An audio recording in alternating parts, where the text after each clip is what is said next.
Abusiano nsiana nya bobe bia wo bia ne yamo adwoa mo akwa ba braso so mayimo ene ya maudo bi so nsamo yakekese ne Sompa television so yeba na yede eba besomo ye ka mo se wote enka wo bono ene afomantem ne mo ha sei Sompa 98.9 FM so wa santantem mo ha sei ye Sompa 93.1 FM na bono ismantem no mo sei ye techman sei enkransa sei kentampo Sompa 90.7 FM esusu ekuta mo and some day banedoso na poso any also for her Ghana one the ones and some so and your course who are cosumbe we are here now month for Japadi after no wakasa a day afa home about so bedjano eden sembi kwatum rasha bedwafo anim now so say assembly members for about one internal watch one shall between asensen na openia wosi France abana mu Ghana mema se ene wotu eye anamo ekoyewura otumfo na so emu ahyebo se na ban no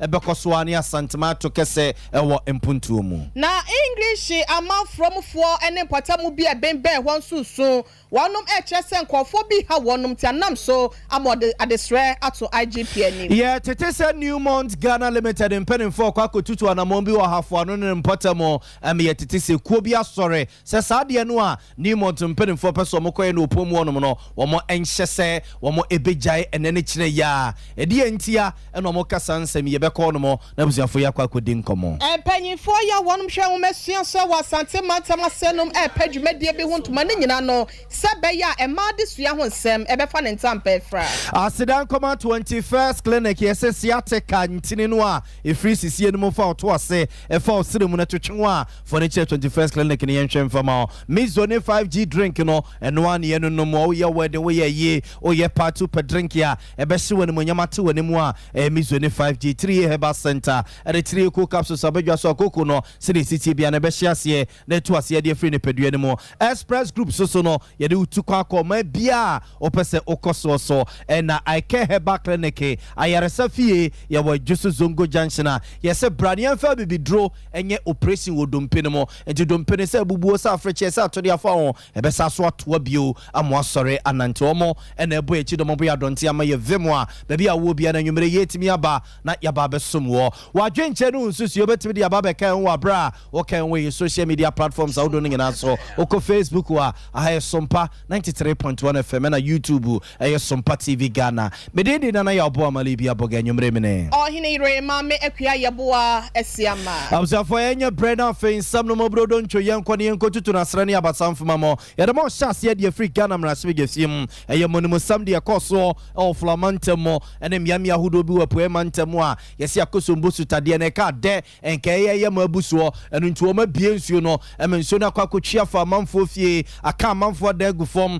asaya manfo mfudie ama baby a empempem ede omuti beto akwakọ edin de amawunum na emra saade we hyase no na kyesa akwakọ yesobo ebi kyesa VR mpedimfo anye ne ye efsansa na nomba baby akosombo no na oso mudi ka tonkra sa akosombo ne ya yemabuso ne yeba bebie entima mote miamia hodo na nsuo betima tena ba no momfiri wodo mansa na nke bia omo atusa na mo no nso ma anye ne saa ene osofo a ohwe Ghana ya ho ne ne ho nsensem so Dr. Matthew Poku Prempe akwa kyere so bibia obegina ba bia kase akosombo mpanimfo ani kan tonkra nsana omo etusa na mo no ya no na onim ne woka bia Dr. Matthew Poku Prempe energy minister nanchiremu a wode ema yemrase begefie mu anie. The annual engagement is done with the district disaster management committee, which includes as the chair the district chief executives, traditional rulers,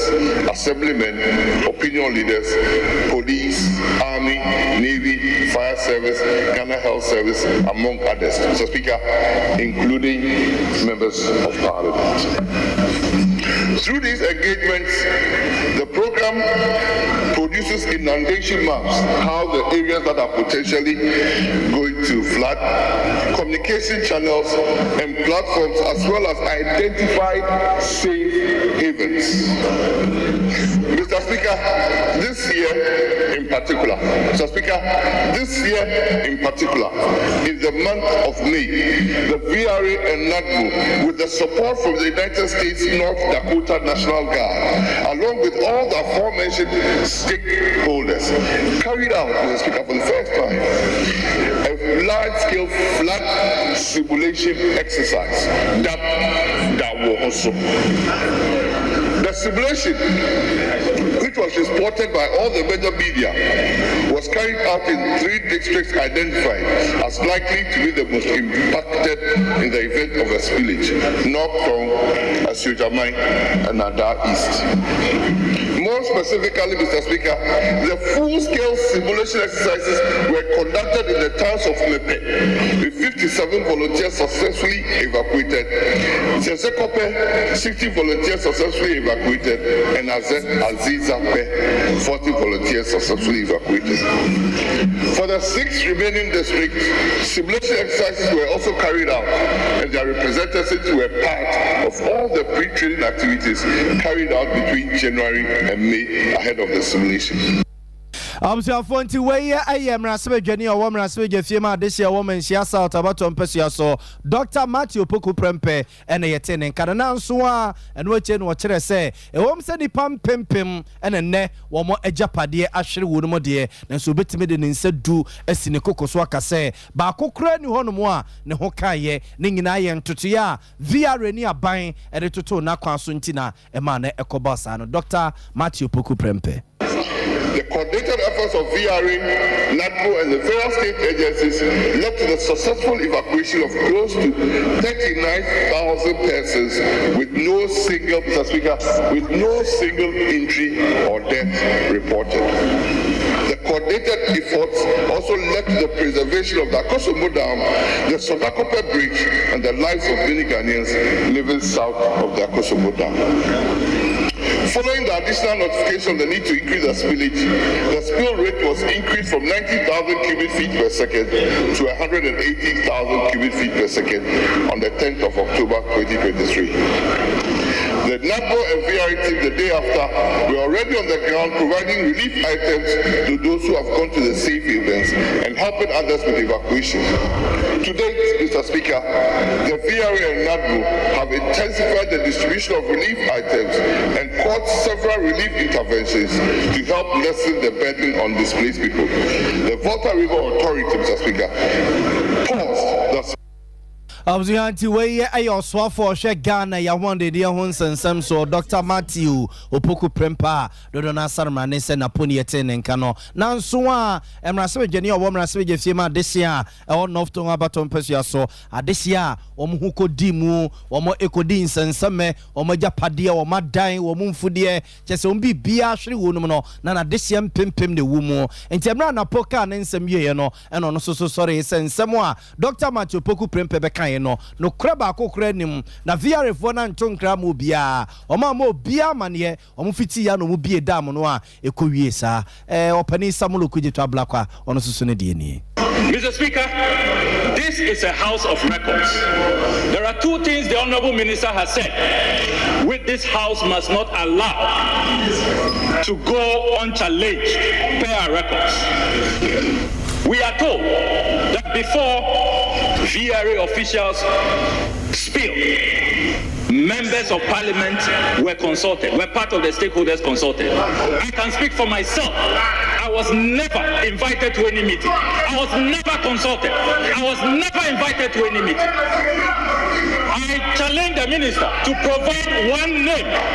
one member of parliament who was consulted, who attended any meeting regarding this village in the affected areas. My colleagues are here. Not a single member of parliament. Not one. Look, we have had enough. We are down. We are traumatized. We have lost everything. The last thing we will countenance are blatant falsehoods. We will not accept it. Another falsehood is that VRA is sharing relief items and that members of parliament have received their share. When? Which member of parliament has received shares of relief items? And such a dangerous statement for our constituents to now come after us, to come after us. As I speak, as Member of Parliament for North Tongue, the most affected constituency, no VRA official has given me relief items. Even a grain of rice. Not a grain of rice, not a bottle of oil. No Member of Parliament. If you have sent something to a district assembly or you have done your direct distribution, say so. Abusianti wa yamraswe jeni o wamraswe je fiema desi ya one of tonga baton pesu aso of lamantemo onabo Samuel kuje to ablakwa ana no no susu nani abede ne ho no se na po bejina mraswe je fiembe ka ema wiase nyina tese o machemo acha ma empo emraswe jafo a wo mo enkronkro aseye nsuo na sese no o mo nyina enya bia no fi se erudo wiada semo a ensese ye soso na onabo Samuel kuje to ablakwa esoso keka ne de awie ye no ena ne nua ko Yesom Rasibe Geni, Openi, Davis Opoku, Yadodo na Saramane se, OPK, so sorry, ye, se Okuja Ton Samoa, Onoso Kanwa, as Waha Haneni, Kamani Kowuntin Tringina, Apeja Pejano, or Kamanati assessor, Onoso de Wakano, no Crebianim, Yum Contum Pudin Abrabasam, and Wakano Rasibe Simono, Honorable Davis Opoku. The NADMO authorities issued a statement and they outlined what they have distributed so far. Over 1,000 bags of maize have been distributed along communities affected in the voter list. Mr. Speaker, indeed, the finance minister and officials from the Voter River Authority visited his constituency and he received it. And he received items. He was the person leading the charge. So to now make known that VRA has not done anything, for me, it's falsehood. Abusianti we ayamraswe jeni o wamraswe jesiema desi woko umpraye so abaton peso so Ira Davis Opoku ene yetene nka no so chese okujeto black kwaso so twantro na omuadi wadanse se VRA ni akosumbo mpenimfo no echeche mu ne anwa okujeto kra ne die nimu emo kocheche se ne obejamraswe jefie mbeka se ensuo kra ne emu konko bako kra no onsanka ya no fi se onka no kre enchire Ghana ma dese no so dia mama wo hwe mpesua wodo ye wo my Ghana mu asenu abesa henu eduoso enum na abato bedwa no October bosome da na etwato no ena wonum eden krata de wato din se constitutional instrument CI ni bi ekoto mrahye bedwafo anim se adaro manka won som se be ye betimi aboa ama watimi apa mpesua bako a wabeto ne din se Gwan constituency ye no ewo eye otimantam emu na no ena enam so nte no ena ye kase no chairperson na de ma electoral commission ma mi Jemesa Adukwei wa ba bonti aba be kasa kyerese wo hwe ya assembly members no wonu mabato ya enchakura no e baso na ho behia se bia sa empesua no mbeso motia no wonu esa etwe ekwa ekire kakra na se wojai na so ni nyina mu no dom kese no ba no dani ya wode wani kyeremu e woso ame oyem rahye badwane de ma de hye wowo ye ran monyamfo se Jemesa bonso aba bonten e kyerese penyimfo awodo ya wonom se ba mra ho nsem e wo mrahye badwamu a wonom edom ye committee no wonom atena se ahwese bia assembly members ni mom wonom abato no e no betwe de akwa mu se be ya sampesu a wonom epese wonom pa no ebetimi abaso yera Jemesa bonso ensem nie submitted a request to withdraw it, and the very day of reconvening, they have submitted it for presentation, and concurrent to it, they had submitted another one for its withdrawal. My own position was that if they had spoken to me earlier, the second request would not have been necessary, because if there's nothing before us at the time, you cannot put something on nothing. So the request to withdraw something that had not been laid was not even necessary. However,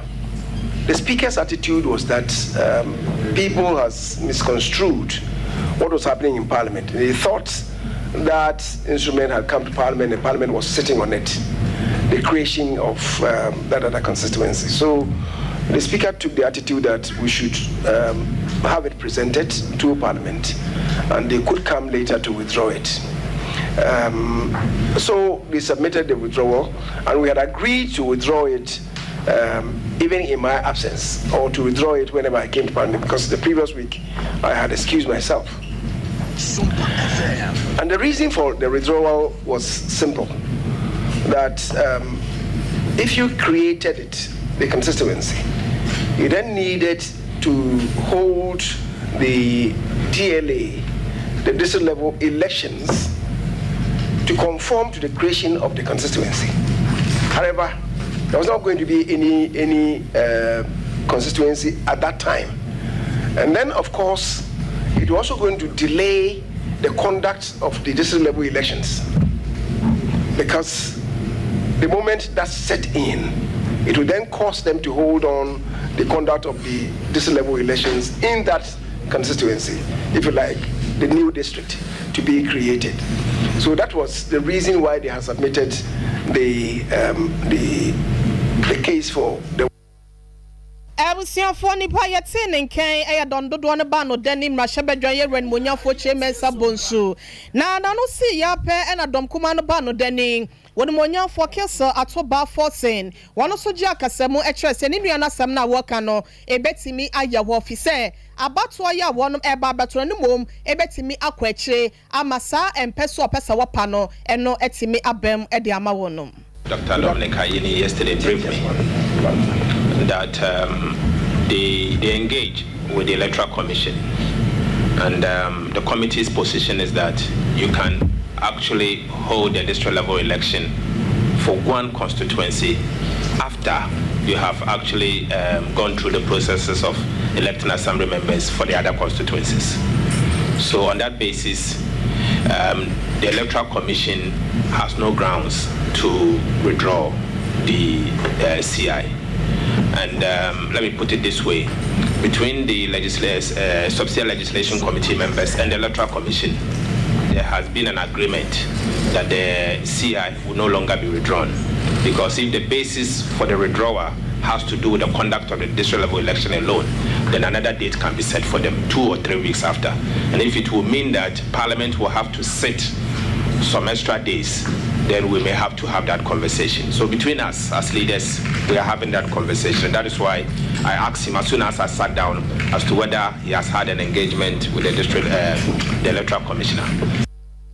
Ebusiafo nipa yete nken eye dom kuma no ba no dani mrahebedwam ye rakilso ato forcing. Ebusiafo yento aso na yemfam frame rasbegefie mu na yemfam komenhia ahemfie na ene opani a osi France abana na mo o Ghana mama say His Excellency Julius Amond Anyambosu so edio edidie na Ebusiafo ne obesra yewura e menhia yifie na okude na eba ne sa no a ya na dom fra chirichiri ene bencheye ebeka yewura ho ema yedi eye okude no ntie ne opani a wosi France abana na mo ne mpenimfo free ekrapompre man to bi kra free France ebeka no ho wo mayimu a ene omo ekochi yewura na ose ono kra de oye bibini na mom ni tiri na ye na okosua de of France nam so ama France aban apao no se omra no mesi na ban na mu Ghana mama say beni abonte so ne wo no no nti emre obedru Ghana oba asante no no hu se obafia ne sa no se na ban na hu se ombetumi ni asante me ato kese e wo mpuntuom e wo biam yahudo pi no a o sititru ne ngomasuam na obey obesre yewura se yewura makwan a France aban no epeso mne Kwame Nkrumah siapon no etu ana mo bebre ewo mpuntudwuma mo ano nti enama ne wabepie eye menhia himfi a obeka yewura ho enne de awukude no wasere no ne nsam nhira ansa na so obekọ Kwame Nkrumah siapon mo no mo a wakọ emankomo babia na ban ne pese omo ene Kwame Nkrumah siapon mo mpenimfo die no omo akwakoto aso His Excellency Julius Ahmed Anyambosu ne nsam nie. I'm very, very honored to be here today at the Palace of His Royal Majesty to pay a courtesy call to Your Highness as the new ambassador of France to Ghana. I'm new in the country, and it is my duty to come to pay respectfully a courtesy call to Your Highness. In a few words, as you can see, I'm African like you, and I'm proudly African. I was born in Benin. I grew up in France. I studied in France.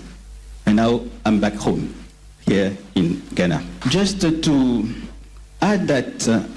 it's not only because it's a duty to come here to pay écoute. I know that today it is also the celebration of your festival, Aokude Festival. So that is another reason to be very glad and proud to be with you today. And to end, because you may know, and we in France, in Europe, also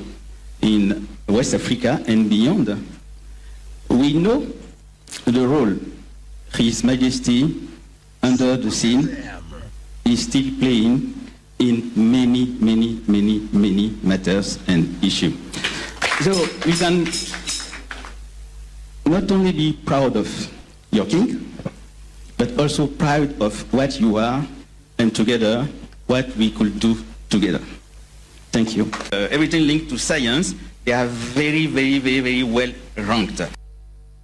Observe Fonty way ayo penny a wosi France abana nemu organ mama say ne yetene kan we mra ene okoka yewra ho ene no edia wukude ene na obobobo so no niema na ban no aye krado so mo ne asanteme ba be ka bomu aye titiru efa ngomasua ho efa dwadie efa kuayo ho ne nyina obobo so ene e de kire yewra na eno akire ena yewra so no SCBB e de akire no.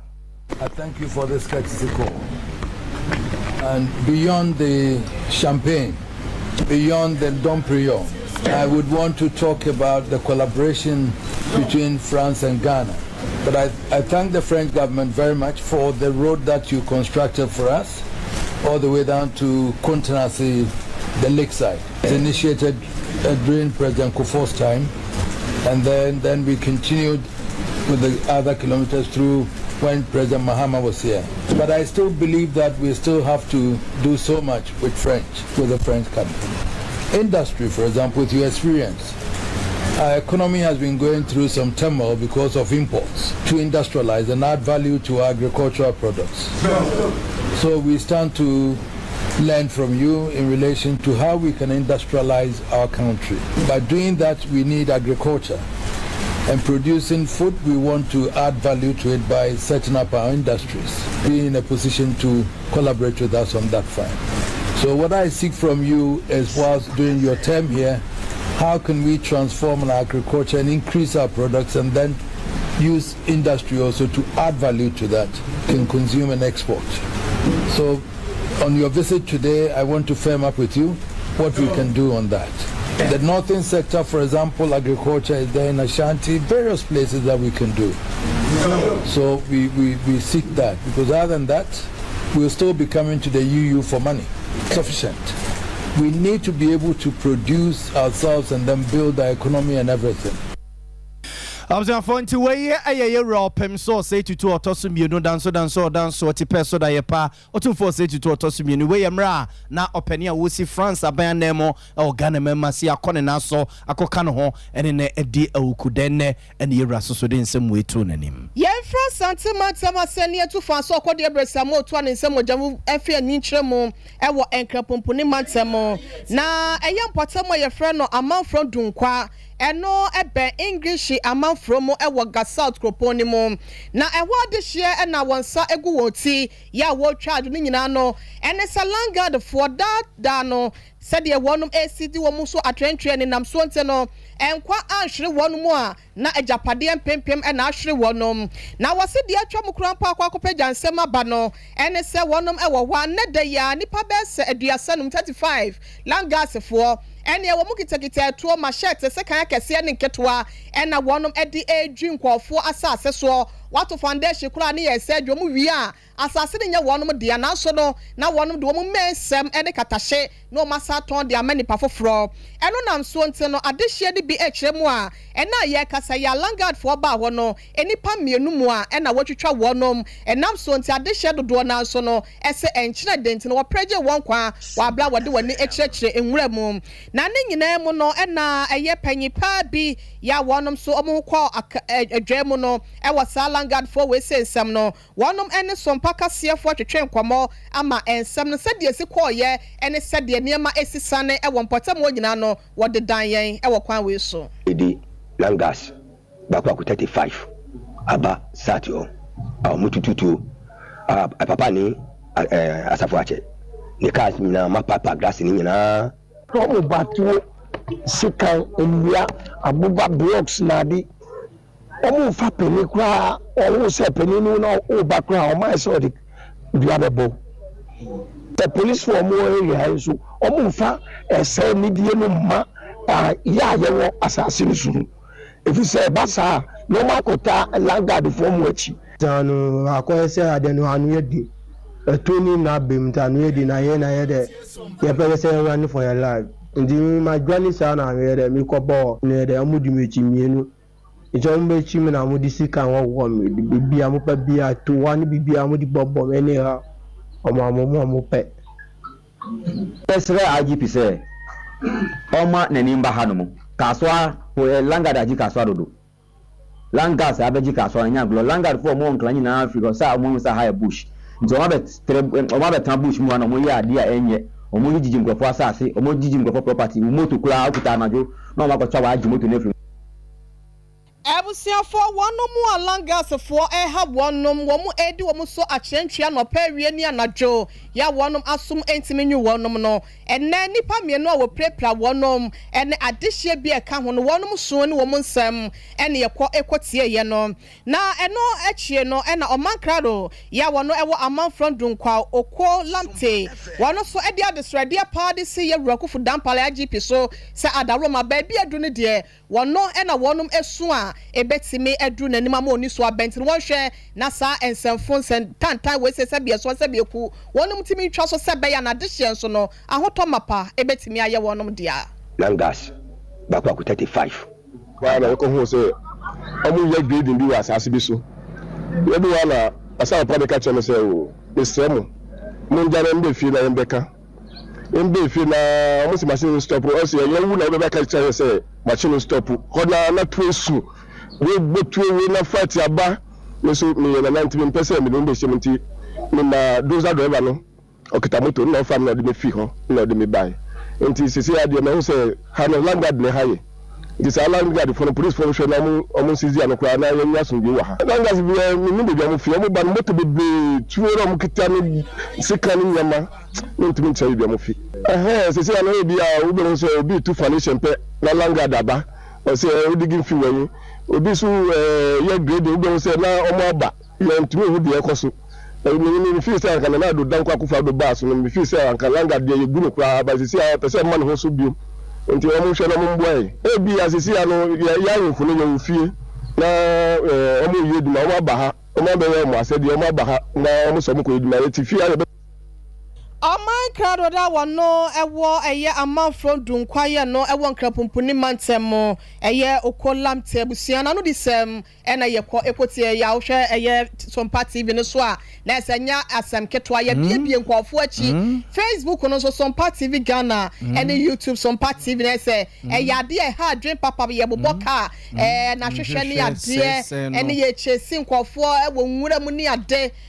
tina na nsanzi sister bi ka kire me se ne me bra bi o mo se on beto asase won krado mo de beto fie ne boarding kola no ye chance o be ya na bi on Langard ni bi ani asem bi ya to ansem no so de amama busia abzafo ye to asuina ye de mo free nkra pompene mantem no ye to fa se be fo bia no ye ne de na ye de mabesene twem akwa hafo ene ne mpotamo na entity abato Sompa FM nsam twefo apono so e kire se Newmont Ghana Limited impedem for ye adwuma bi e wa hafo no ene ne mpotamo ama de hye wo pomo no nyina asore so mo no mo e ya adwene a enye ye nam so meko bi a ye form se environment report e de ababetu gase ne kire ya na nanom mram mampani na nadu danko akufo ne naban emram na eye adwuma Newmont Ghana Limited impedem for person mo be ye e wa hafo no north ne mpotamo no wo mo ehye mo e mo jafi se nya de a e bebo mo kwambia so yenko na ene wo mo ensem wa na omo edi tudwane no yenkutie wo mo enkire mu pa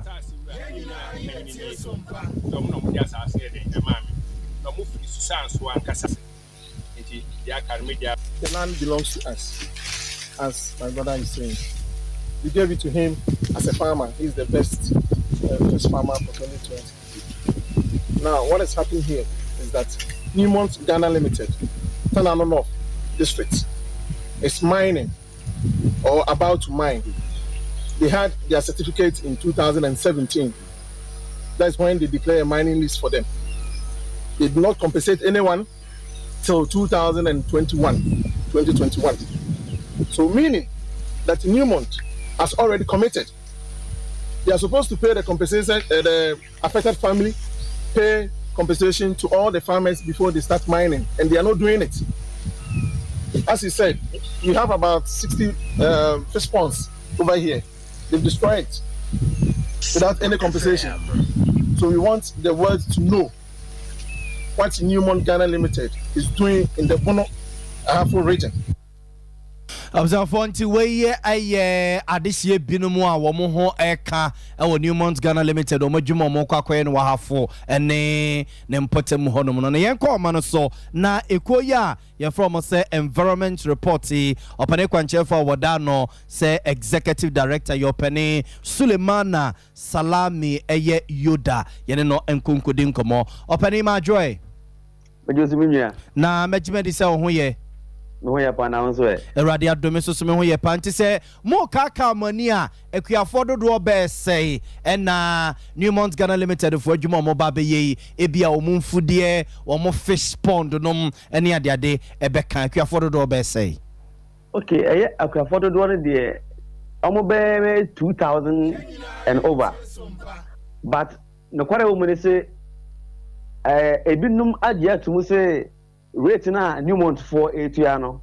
omo beji atum, but then by 100 bi omu a omo say sa rate na Newmont etua no extra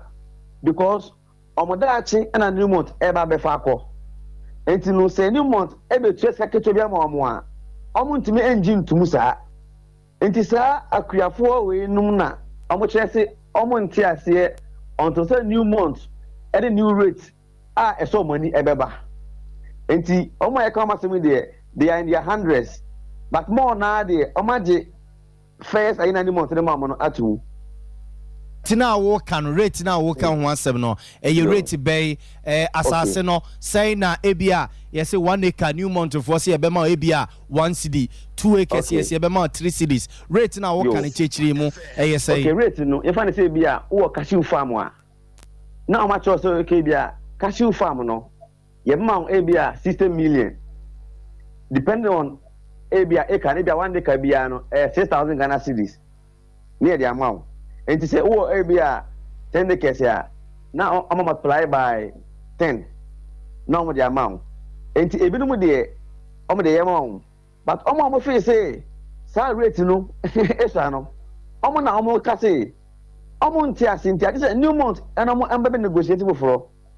and Newmont force there be committee na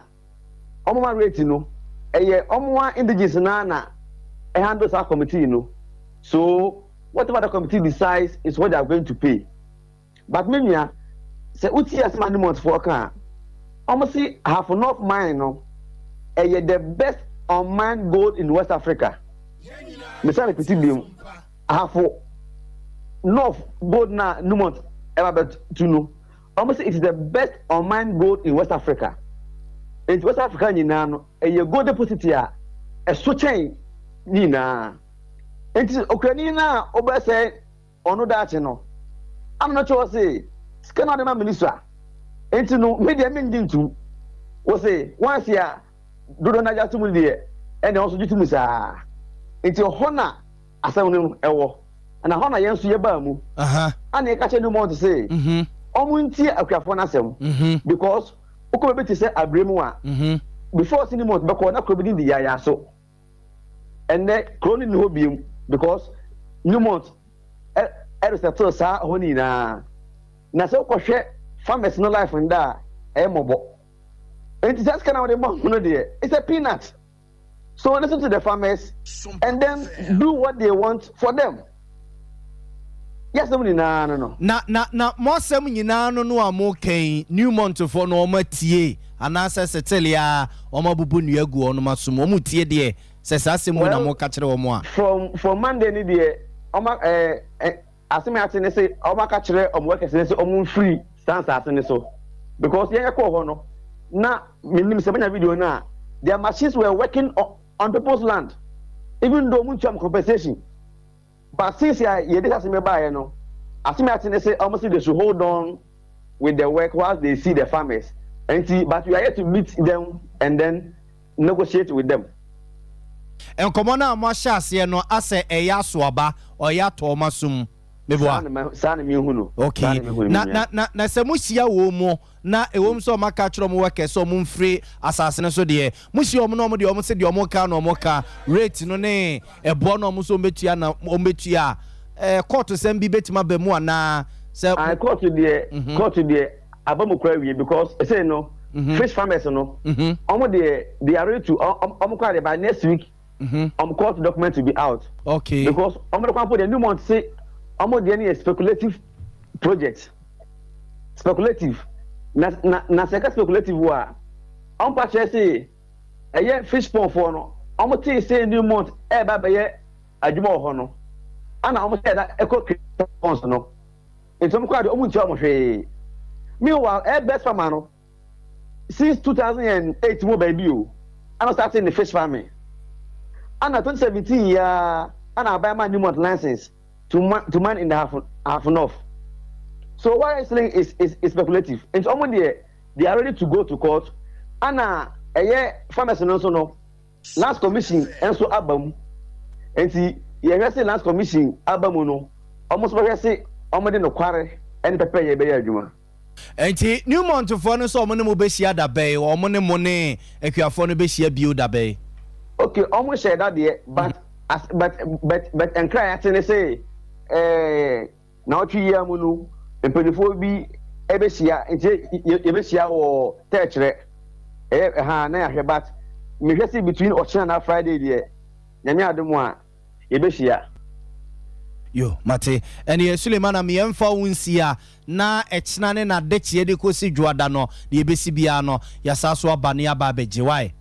Yes, so see that say papa. I'm for Penny Suleimana, Salami Yoda, or not any penny quantia for Eda Environment Report Organization. Yukobia and Shiabasina, a giant sassy, nay, Muado de Atridian Poyan Crumpon, the Adomiano, and almost a Montana Honum, and Mumpi, Anabasa Mudu, and Kuyobi Bukatan, Kojina Sasse, and Kojina Japadi and Freedom Menunti, and the Ekosua Hafo, and then Potemu, or more Edwom who are Jim. You need the refer to Biano, Yemfa and Camemo. Yet I said that March 21st clinic, yes, say sciatica, it was ya in Trino free to see him at the far Otona say at the far Slim, Kofa Nankukum, at the far Nanchukusu Namporosono, at Chua me do babia, na de Quaco said you are bought, at the Quaco said do to near the idea, Ebusia, and yet do to one and yet we are no be a bow war, a dear hospital Bakwa, if you are singing our Giatum, so a penny, our Nissum, a 21st clinic, or more doctor for our nurse for, a will know for the papa, yet be your wajuma, and more sorry a deal, a day every idea no, and until you Kumasia Washa, overseas one Alpha Radio in Chen Honomona, or Boise, Council Court Associate Honomo, Obehuya Usunyai, Obehuya on Cransa, and I take him on Susubehuya 0540311311 Mizone 5G drink no Yegusua yenunum o ye wedding o ye party he prutu bia ope drink a obe serve na ti wani ma hye wani munyamu a ye Mizone ye kan fodi ama wo and adwuma bia wo ye bia so no ope energy ahode sronko na de ya 5G ene drink e wo se onum anya na odwa so be hia no ntene maba wa ne bi krokro mo sa onya de akulu achele na bonus ade gu ade paso a jjjjjjjj for 0246 270221 0246 270221 3A Heba Center at a 3A cool capsules abega soa Coco into the bia when you see you tum Coco into the bia posawani Coco into the bia uminimu yo hene Coco into the bia wasum or the near road musa I was for a 3A cool capsules near comfort the amawo food and drugs authority in Pedifo Jatum Coco into the bia what you see ya Coco into Bema Okwakudun Surabanwa wotade tworo wan won nantem ne mra na ya kopetri yiku capsules nanum Food and Drug Authority mpedin atum medical aka ede atro for 0546107107 0546107107 na ene wono eni nkomo ye gina we so ne ada ye ho atwasi kakra ababusiafo ye ba nsam ne pi aka kire nwumre ye de be pi mo so.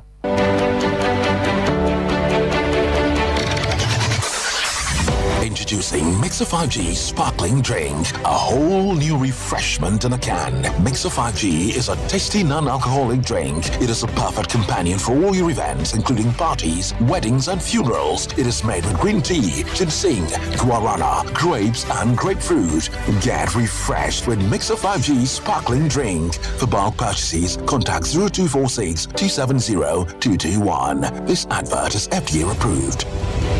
21st Clinic yes sciatica expert sciatica no o nerves na wo to ase na fa wo siremu na fa wo nansia besi ase ho no se ho techema eno ene ye fa ne sciatica na etimi bubu o to ase ka wo se dwe wo sirem wo je ho ba bia enye na eno na 21st Clinic ba ye adwuma pa wo mu ye ntia baso bo ma je ne wo Ghana ha ene amono ne enya asem ketewa wo mu ji international awards ahodo wo mu ji local awards ahodo na anu nso na wo mu be the only sciatica research and treatment center in Africa bibrim hano ebi ni baby a gise 21st Clinic nkoa wo mu de bibiduro ene besa o yare no masa de machine aka ho yare sabia yare bia wutimi de ko ne mama ade ba ko a wo magidi wo mu pa no sciatica ena stroke nso de kwa diabetes ne hypertension ne ade Ghana ha baby a wo mu ho 0540 311 311 0540 311 311 na 21st Clinic wo mu sciatica expert.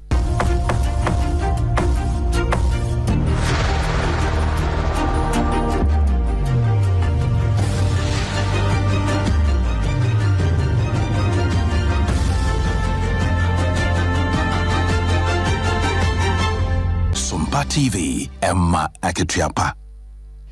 Ebusiafo yadamu ase amamo akwa ba fenu abeka ye ho ha Sompa TV na wani gusu a wo hwe na wutie ye no nsia brem kase bo ene ye de so mo ebu fompa de afa santimantem kropo mo Sompa 93.1 sunyane Sompa 98.9 na enkranzan so Sompa 90.7 yet one some no so de amamo aye giramu wa santimantem asenom na enwo mesua panyimfo ya won mo mantam asenom na ye krado ya watche se enche kradwumadie bi ya watu ne din se Pad a Girl for Confidence wo mo ba be pa wontoma se be ye beboa ama ema de sua ho nsam etimi akoye na dwumadie ne botaye titru ye techre ene adekodie potinti ampanyimfo pese wonam so na wode ba no yese enwumo ho enu eda yete edifri ni rano nti ye kwa homa no so na ye ne Madam Hannah Amponsa wono Regional Girls Education Officer atwetwe enkomo Madam wadaromati enka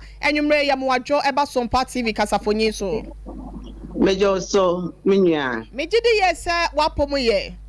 nyame adom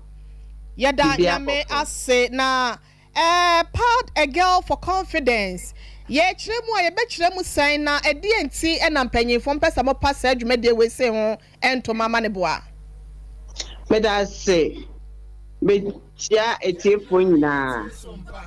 Pad a Girl for Confidence adwumade no da yeso da so da yeniso Regional Education Directorate and Girls Education Unit yesha afibia 28 May the whole world is celebrating International Menstrual Hygiene Day na edru honoma na district girls officers emo amubenya free adofo honom no mo de akọ mu school mu de akoye omoma omu school for ma no emmoa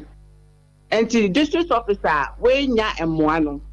ontimi enye ni program ena ye hwa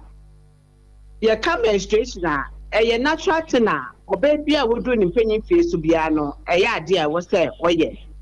na hawe wo mu ni se amkwara ni bi ahokyere ene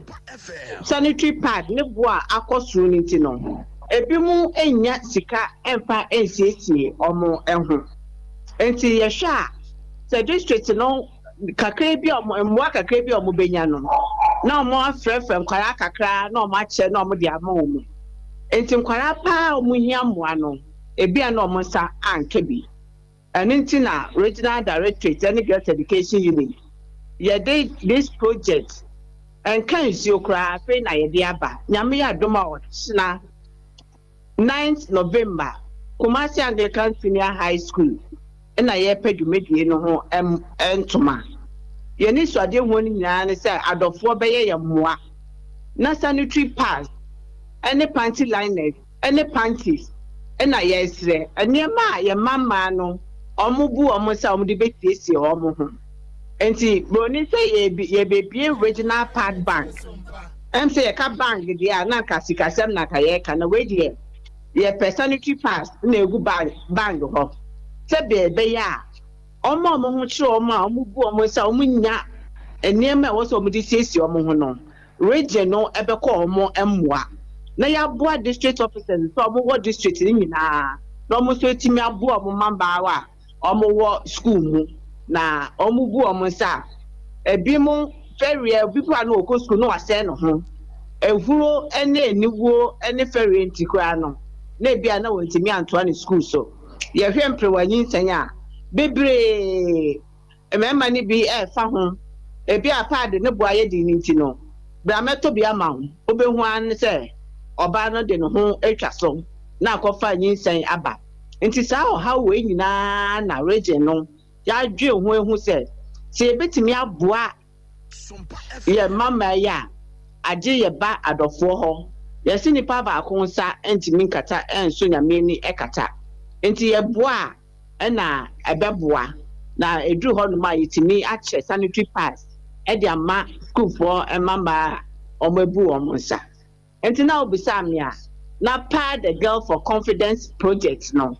na de tie eno no yebeda se yebemu akosesia na mi bisa o ekwan ben so na hyehyeye mu no moya mode beko enkronkuma no mutitiru sebe ya wonu mom wukọ baabi a ene mode ba ha bayi ebi kurati me pa bi na o maposa na yese ba ha na wode ahye wo mo panties mum ni nyina ne se wode echi moja bebe hu se madam bi kwa na da no wasesa ne bum na wode akwa kogu ne fie no wo che kwan ben so ene hyehyɛ ben na mo yese ba ya ni titru buta yenti a wo se mo ya saade ma ne bemma mo no mo beye amana kosi sa wo nkronkuma afo no so emu menu amedase ne ka no se nyame ya dom na next year 28 May na International Menstrual Hygiene Day no ansana ye be di sa day no na wotwe edikan nti enfa ne say International Menstrual Hygiene Day ni 28 the 21st of May 2024 ye be sa bodwa said ye be bodwa otena apa dwumedie no ho ntoma no na girls officers nyina abadwumedie na say ebedu ho no na aboafo a omoniema be nyina omo wo ho no mu bi girls officer bia madodo a ewo district a omuhia saa niema no ye be chene nyina ma omo enti edu da na ye di da na saa time de na region na ye program ewie enti ye be ba pro akọ district di nyina akọ hwese district officers on be ji niema no omo di akọ schools mu e de ma amma na omuhia na ana na ye bo hu de wuro no na be ye nyina so asodie edu saa da na school bia obebo ewuram bia no okọhwe se de ye kan ye no ya ye ne saa pepepe Madam Maya Nase na yemfa wonsia ye bon pa se Nyankopon wode ochina beche ye nyina beba ne abeta adwumedie na chama na yenkoso ye dase na anwumre Mese madam ase Ebusia ni pa ye ti ni ken e Madam Hana Amponsa Asante Mantama Senom Girls Education Officer wono ena otua ano a ye ne no kwetwe nkoma we eye adepa wono be ye sere Nyankopon se oma ombotaye no entime mra mu se be ye nkronkoma mu 42 no wonom so ebenya chefa ewo wo mu adwumadie yi mu ye to akase no so no ye de mo akonsem fufuro mu na afia hyase ena emrasebegene wo emrasebege fie ma dese a ewo bantama baton pesua so no akro no a ena saso ye soafo a adwumaye ne a adanse hu nsensem ho so honorable Francis asenso bacheni aban kabo mu a omo pow dwumade bi omato den said National Rental Assistance Scheme ehontoma ne nyina ye say yemrante ne yemaba wano a omo ehya brabo ase no eje wa wie suku no okwa akobobra empempi no okwa akọ ha de fieru ase chenchen a oje advance oje 2 years oje 3 years ono kapre motoma no obede no wanya sika no na ode akwa akutua sa advance akese no a eya na fieru afro ejejeje no nti abade san je we by se yemrante ne yemaba wano omo kwa akọ brabo ase no obetima akosa atene ho no mo no mo sempo ne ketakubi na de akwa akọ ha dan na fe chire wa yen hyehyɛ no atua ne kakra na eno ne yekote ye se ade ne sa ahya ase o ama nipa bebra pem ne achire na fi nko ano aba atabiri sikade ama wuru mu a omo ade akwa akọ ha dan e ba asa no na eja Sompa FM nsam 12 pence medu katarem rante ye se yentinsimu en na omo asa sika omo nsaka bie no yekobi so omo se eye no kre se bibi se asia na se sika no manya kra akomo abomatiku nti ese from se Ghana National Tenant Union no mo kasama for your penny a rind of Afrifa Oware na ochire nsem ne mo sei. Yeah, the Honorable Minister for Housing, Laura Asenso Boache, Timi Akwakodisa Ejumano, and also in Parliament, Akwako Kasa, after the National Rental Assistance Scheme. Now, no cresse, ya Tenants Union, ye dimun tintimu, and I say, Timi Edichri from the beginning of the launching. Na ye major stakeholders aye kasa emma ona mo han dan ni ade na ye kodum pempenso bi a projects no extra ase na I say a delay kakra because processes are na say enkotu ansana we netimi abaso na say utimi nkrofinister no account parliament but ye betimi so confirm say there were a lot of members. Personally, me and Pokrami Diomenim, and I say, Omo Ebisa me link to access the platform. No more be bring say a political tool, and I say be politics. So for be so, but me media Omo be bomba me will be me mama link no. And I was a phone to way a opening a rind of a Afrifa, a ja or Maka Komuha Bumatiku, yes, here from a Ghana National Tenant Union on the Kasama for the Mawunum. Now say ya da na opem so te kwakwa so say to abebio nyameke se wotimi ede na ni eka kamo hu se abonta mo hene ya wote adwa so ede ma adehye ya won patam wo no de dwumedia bi wo ho enso ani yese krama besi bataso na enipa na apagya na kosisu na so no krama ya woni enka ya no kosi patano so wi a na wo dwonso egu o manfo pagya no so nam so nte no otumfo ose to abebio nyamkese epamo wo hene wote adwa so no ewro ne namu empaboa bese na wotwe kakra enie ne yesi eduebu a yebobi epone mu nte no ye kase ya wo hefufro kra ya wo no woti adwa so wo abontem kroya no ebefe ya sobosom twemesi mo asantema se nom na akomia sechi tutu ampam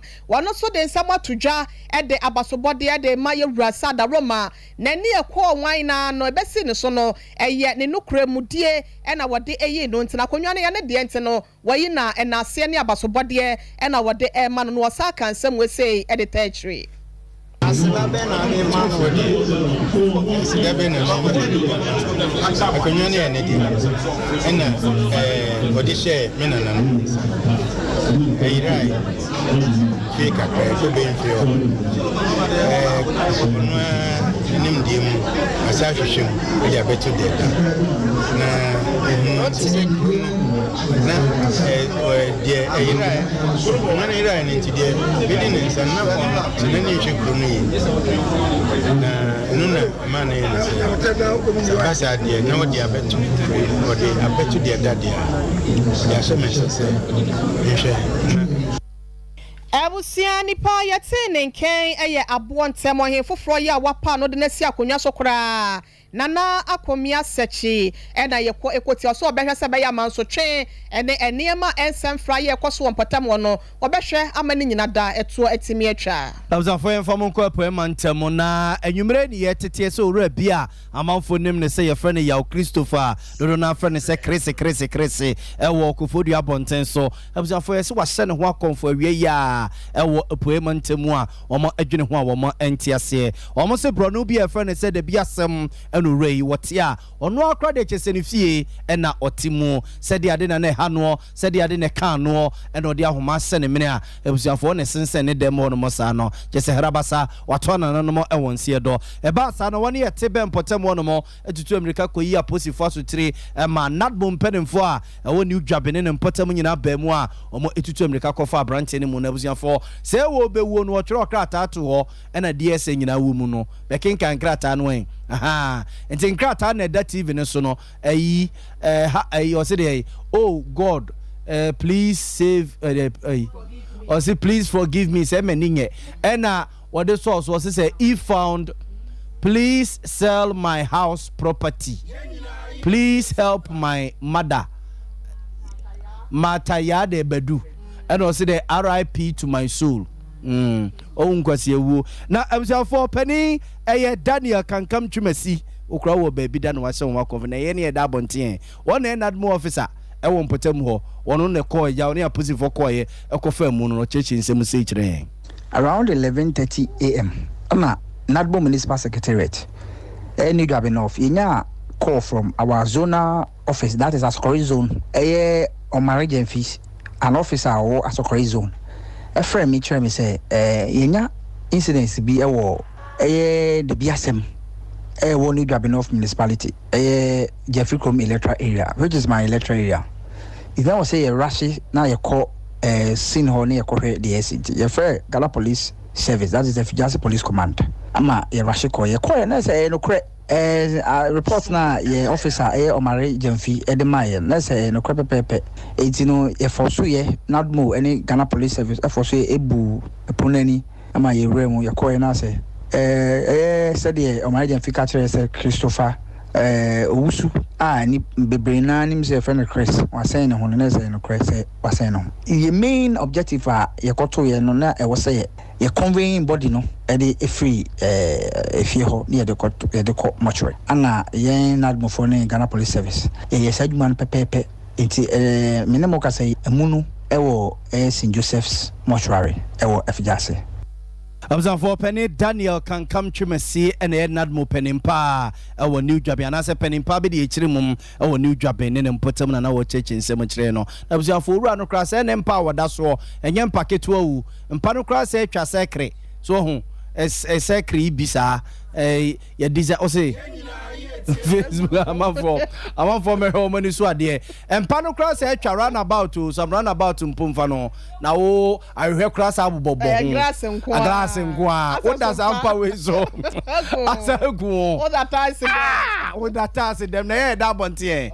awurade abzanfonti we eya rehosem esi wo apoema ntemo yemfa kase ne nsi ne na express group for ase yes ye do tukwa akoma bia opese wokoso se Canada na opese woko se US na opese woko se UK na opese woko Australia New Zealand Germany oma bia opese wokoso bia no abusuafo ye do koye ye do koso so no ye pa adwuma mo akwa akoyo apenkrata asoso e dia maw yenkoja wonsi akontimfi se mede wakodura wie de yes